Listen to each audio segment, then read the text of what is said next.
Okay, so the question is, how do you actually compute the definite integral? So how do you compute these things that we just set up?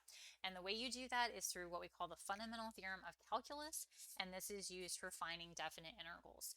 This equation is what the fundamental theorem says. You will notice that it has the definite integral here on the left-hand side, and then it has this capital F and capital F.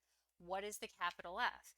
The capital F comes from the integration rules that we learned on page 6 and page 7.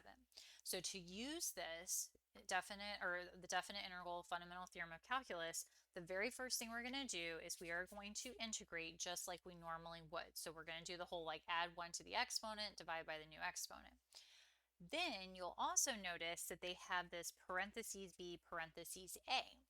And what that means is that we would plug in the upper bound and then plug in the lower bound. So this would be the upper bound minus the lower bound. So the upper bound is the top number, and then the lower bound is the bottom number.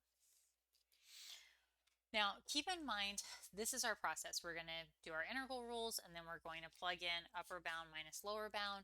When you are working with a definite integral, you are not going to write the plus c.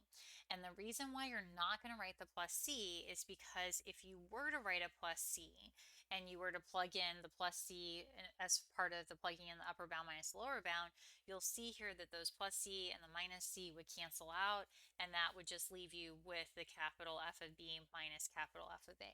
So even if you were to write the plus c, it would eventually come out as, okay, I didn't need the plus c because it's going to cancel out.